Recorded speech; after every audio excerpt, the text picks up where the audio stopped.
9 महीने पूरे हो जाते हैं। पूरे दिन होने पर उसने एक सुंदर बालक को जन्म दिया।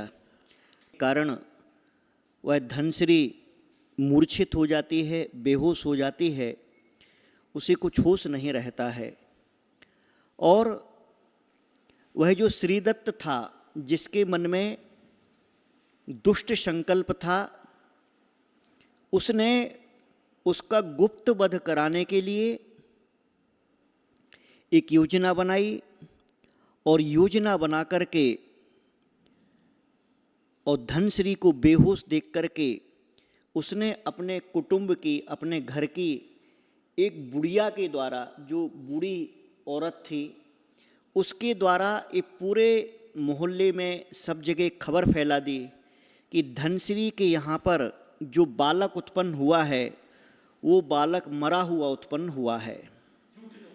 झूठी खबर फैला दी और उस बालक को मारने के लिए एक चांडाल को बुलाया। उस चांडाल को अपनी कुटिल इशारों के द्वारा, कुटिल बातों के द्वारा उसे सब समझा दिया और उसे पैसे दे दिए, धन दे दिया कि जाओ तुम इस बालक को जा कर के मार डालो।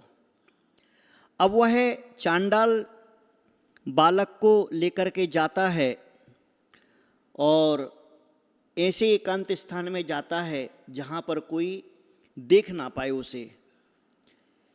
चांडाल शमशान घाट आदि के पास पहुँचता है, खेतों के पास पहुँचता है और वहाँ पर वो बालक को जब ध्यान से देखता है, ऐसा देखता है बालक को, तो बालक एकदम पुण्य का जैसे पुंज रहता है, पुण्य का ढेर हो बहुत बड़ा, उसको देख करके उसका मन पिघल जाता है, चांडाल का मन, कि इस पुण्य के पुंज बालक को मैं कैसे मार डालूं।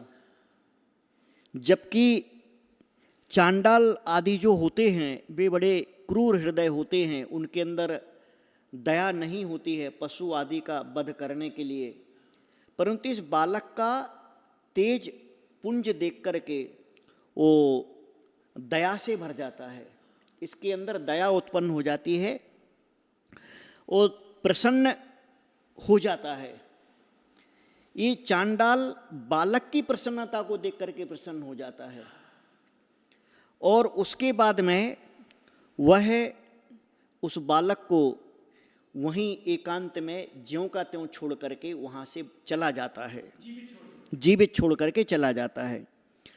अब होता क्या है कि ये जो श्रीदत्त था, जिसने उस बालक को मारने के लिए दिया था, उसका छोटा बहनोई व्यापार के काम से उस रास्ते से आ रहा था। अब वो देखता है बालक के लिए, वहाँ उसने आ रहा था और छोटे छोटे जो ग्वाले लोगों के बालक होते हैं, वे ग्वाले लोगों के बालक खेल रहे थे और उस बालक को देख करके नया उनको वो हो रहा था कि बालक कहाँ से आ गया, पेड़ के नीचे पड़ा है, ऐसा है, और आपस में खूब उछल कूद रहे थे। तो इंद्रदत्त ने देखा और पूछा कि बच्चों, आज तुम लोग ऐसा यहाँ पर कैसे, क्या अकेले खेल रहे हो? तो वे ग्वाल बालकों ने उसको बताया कि चलो आओ, हम तुमको एक छोटे बच्चे को बताते हैं। क्योंकि अक्सर देखना कभी कभी बच्चे जो रहते हैं ना, वो बच्चे अपने मुंह से बोलते हैं कि देखो ये तो छोटा बच्चा है, ये बड़ा बच्चा है। तो इसी प्रकार से उन बच्चों ने बोला कि आओ हम तुमको एक बच्चा बताते, एक छोटा बच्चा यहाँ पे पड़ा हुआ है। वो इंद्रदत्त उन ग्वाल बालकों के साथ जाता है और उस बालक को देखता है उस स्थान पर कि वो एक देखता है कि चारों तरफ से उसे छोटे बालक को बछड़ों ने घेर के रखा है। गाय के बछड़े होते ना, तो गाय के बछड़ों ने चारों तरफ से उसको घेर के रखा है। देखिए, पुण्य का उदय है तो आपकी रक्षा किस प्रकार से हो सकती है कि आपकी रक्षा आदमी भी घेर के कर लेते हैं, और ज़्यादा अगर तीव्र पुण्यशाली जो महापुरुष आदि होते हैं उनको देवता लोग घेर के रक्षा कर लेते हैं। और इस प्रकार का ये देखिए कि वहाँ अकेले में एकांत में गाय के बछड़ों ने उस बालक को घेर के रखा था। अब ये बछड़ों के बीच में से जाता है और वहाँ देखता है कि जैसे ये बछड़े थे सफ़ेद मणि के समान और ये बालक था जैसे लाल मणि बीच में पड़ा हुआ है। उस बालक को देखता है और उसने उस बच्चे को वहाँ से उठा लिया और वो अपने व्यापार के काम को छोड़ करके वापस घर जाता है। बालक मिला तो बालक को लेके घर जाता है और अपनी पत्नी राधा को बोलता है कि हे राधे, देख, तेरे लिए मालूम नहीं था, तेरे गूढ़ गर्भ से इस बालक ने जन्म लिया है। तो वो बोलती, करे हमें तो मालूम ही नहीं है। फिर वो बताता सच्चाई कि बालक हमको ऐसे मिला है और पूरे गांव में ये जन्मोत्सव मनाता है कि हमारी राधा जो हमारी पत्नी है उसके यहाँ गूढ़ गर्भ था जो दिख नहीं रहा था बाहर से, और उसने एक बच्चे को जन्म दिया है। उसका जन्मोत्सव मनाते हैं क्योंकि उनके यहाँ पर पुत्र था नहीं। तो ये बड़ा खुश हो जाता है। और श्री दत्त ने जब एक कानों कान बात सुनी कि यार मेरे बहनोई, मेरी बहन के यहाँ पर तो कुछ था नहीं, ये बच्चा कैसे क्या हुआ है, इसी कान, और बोले कि इसका जन्मोत्सव भी मनाया है। अब वो इस बात सुनकर के और आता है उसके घर पर, श्री दत्त आता इंद्रदत्त के घर पर और बोलता है, देख करके समझ जाता है कि तो वही बालक है जिसको हमने चांडाल को दिया था मारने के लिए। हाँ, अब आकर के वो पूछता है और विचार में पड़ जाता है। अब वो उसको कुछ नहीं बोलता इंद्रदत्त के लिए, वहाँ पर बोलता है इंद्रदत्त के लिए, श्री दत्त बोलता है कि एक काम करो, ये मेरा भांजा है और मेरा भांजा जो है मेरे घर में ही बड़ा होना चाहिए, मैं इसका पालन पोषण करूँगा और बहन के साथ में हम इसको हमारे यहाँ भेज दो। अब इंद्रदत्त तो कुछ जानता नहीं था, उसने सोचा ठीक है भाई ये बच्चा हुआ है और इसको अपने मामा के यहाँ भेज दो। अब वो कह कर के बहन के साथ में बच्चे को अपने घर पे ले आता है। घर पे लेके आया और पहले की तरह कुछ दिन शांति से रहा और उसने फिर से योजना बनाई और फिर से एक बधिक को बुलाया। बधिक यानी हत्यारा जो मर्डर करते हैं, उनको बुलाया और उसको पैसे आदि दे करके बोल दिया कि इस बच्चे को शीघ्र ही जाकर के कहीं एकांत में इसको मार दो। अब वो एक गुफा के पास में जहाँ कुछ पेड़ लगे थे, झुरमुट थी, वहाँ पर लेके जाता है उस बच्चे के लिए। और जब कपड़ा हटाता है वो मारने वाला, तो बच्चे को देखता है कि ये तो बच्चा जैसे आसमान में अंधेरी रात में चंद्रमा चमकता है वैसे ही चंद्रमा के समान ये बालक चमक रहा है।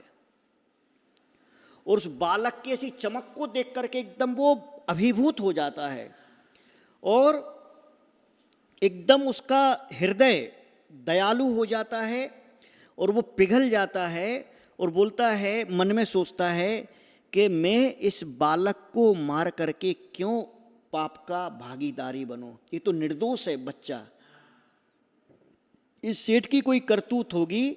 ऐसा सोच करके वो उस बालक के लिए नदी के किनारे, पास में नदी थी, वहाँ नदी के किनारे और वृक्षों के पास में कुछ गायें चर रही थी, तो वो समझ जाता है कि यहाँ कोई ना कोई इसका अच्छा ठिकाना मिल जाएगा और सोच समझ के वो नदी के पास में, पेड़ों के पास में रख के वहाँ पे चला जाता है।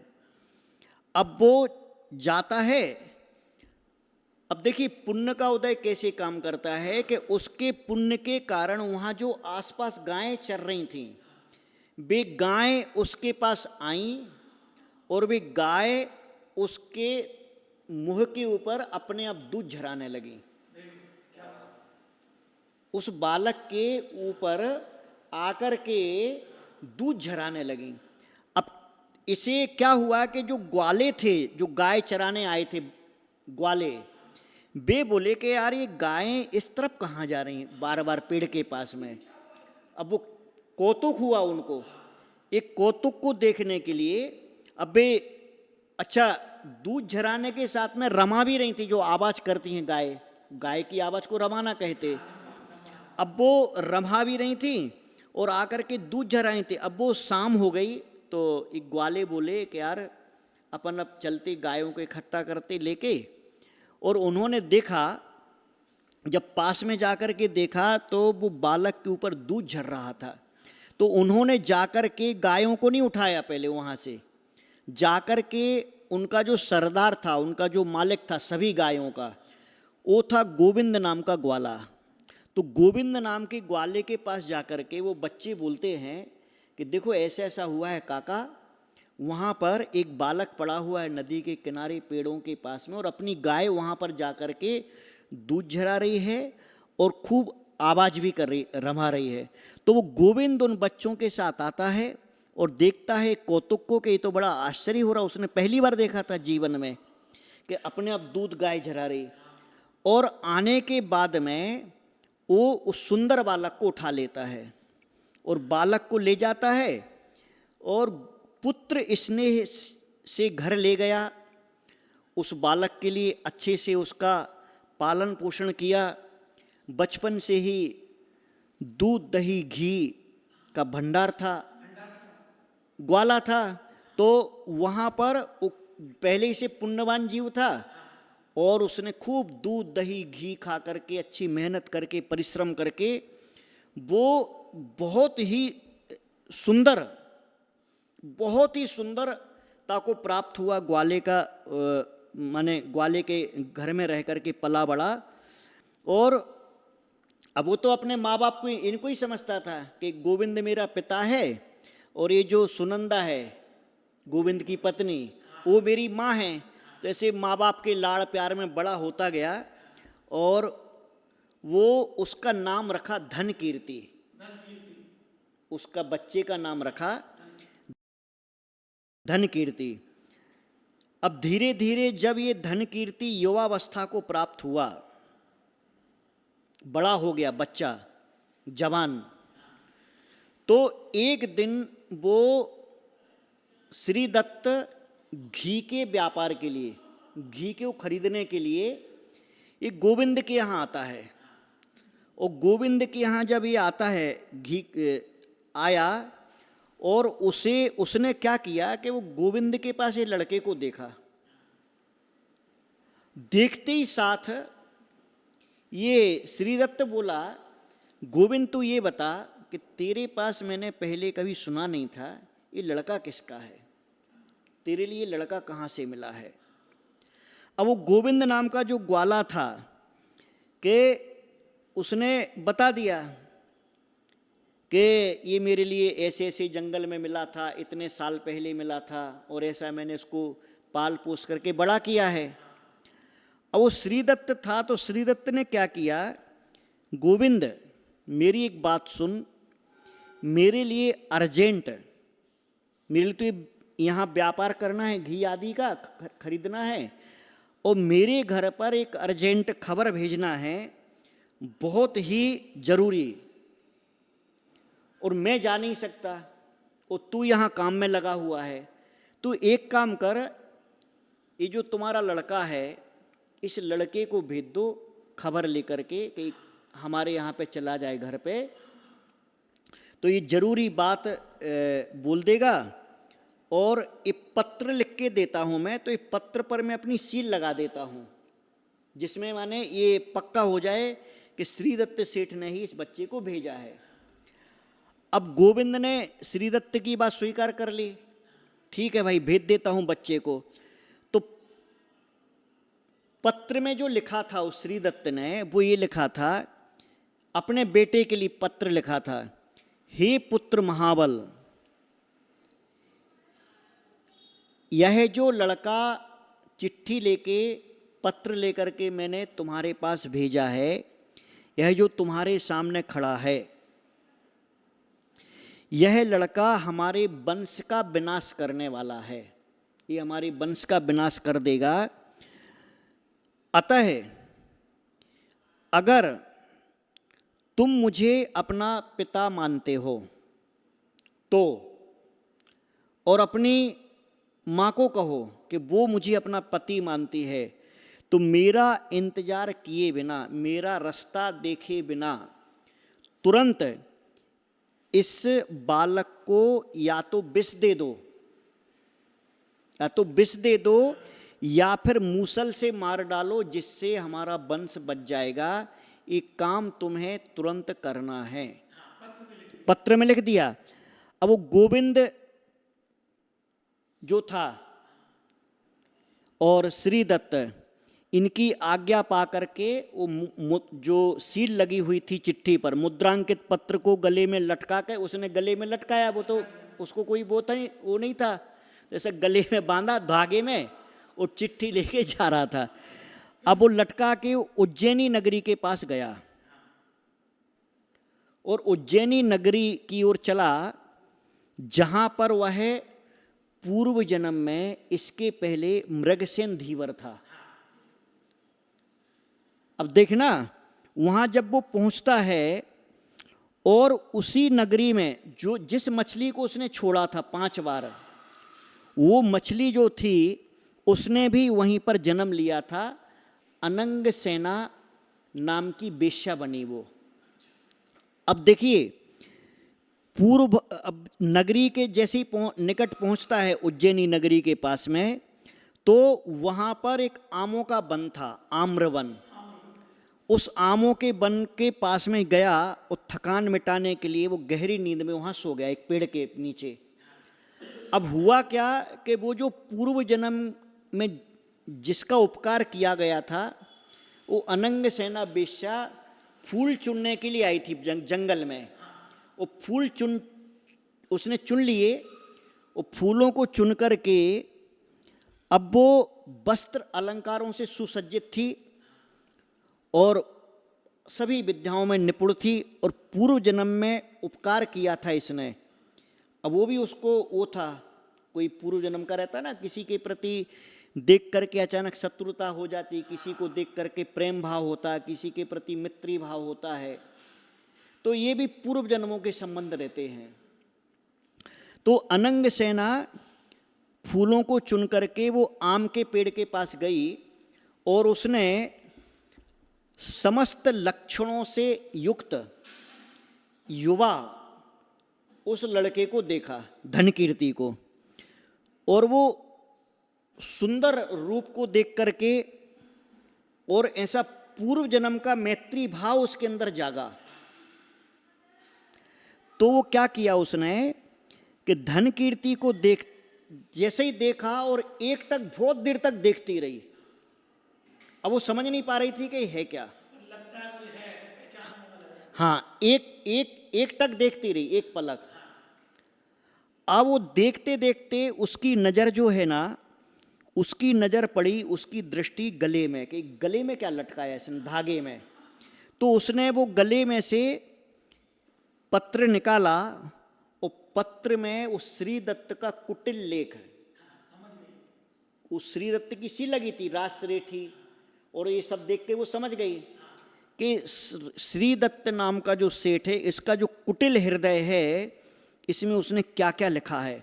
तो वहीं पर उसने तिरस्कार की भाव से, तिरस्कार का मुंह बना करके श्री दत्त के प्रति, और उसने क्या किया कि उसी चिट्ठी का जो लेख था वो तो मिटा दिया, और अपनी आँखों का काजल, आँखों के काजल को निकाला और वहाँ जो वनस्पतियाँ थी उनका रस लिया, उनके रस से स्याही बना करके, अब उसके पास में जो भी चांदी की सलाई थी या कोई पेड़ का टुकड़ा था, वो लेकर के उसने उस काजल से कोंपलों के रस से भिगो करके एक दूसरी चिट्ठी लिख दी, वो मिटा करके, और उसमें लेख में लिखा दिया, यदि सेठानी मेरे वचनों को मानती है, मेरे लिए अपना पति मानती है, और यदि महाबल मेरा पुत्र तू मुझे अपना पिता मानता है तथा मेरे वचनों का उल्लंघन नहीं करेगा तो अनुल्लंघनीय मेरे वचन तेरे लिए हैं, तो इस धन कीर्ति को जिसके वंश की परीक्षा मैंने कर ली है, 7 बड़े जनों की साक्षी में, पंचों की साक्षी में, गांव की साक्षी में इसकी मैंने परीक्षा कर ली है। ये बहुत बड़े कुल और खानदान का है, लक्षणों से युक्त है, हमारे योग्य है, इसलिए बिना किसी विचार के अग्नि की साक्षी पूर्वक दहेज के साथ में पुत्री श्रीमती को विवाह देना। मैं बाहर जा रहा हूँ, व्यापार से मैं आ नहीं पाऊंगा, मेरी आज्ञा को पालन करके मेरी आज्ञा से यह कार्य शीघ्र अति शीघ्र कर दिया जाए। और नीचे उसके साइन कर दिए, श्री दत्त के सिग्नेचर कर दिए। अब पहले की तरह वो लेख उसने अनंग सेना ने बांध करके उसके गले में लटका दिया। अब इसको तो कुछ पता नहीं, तो सो रहा था। ये गया और अनंग सेना वहाँ से चली जाती है, इसकी नींद खुलती है और ये पूछते पूछते श्रीदत्त सेठ के यहाँ पे जाता है। और वहाँ जाने पर श्रीदत्त के यहाँ जैसे ही पहुँचता है और पत्र दे देता है, और पत्र को पढ़ करके खोल करके उसका बेटा पत्र पढ़ता है, माँ को बताता है। और वहाँ पर उसकी जो बहन थी, सेठानी की लड़की, सेठ की लड़की श्रीमती, उसका खूब ठाट बाट से उसका विवाह संपन्न हो जाता है। क्या सोच के भेजा था और क्या हुआ? एक पुण्य काम करता है ऐसा, क्या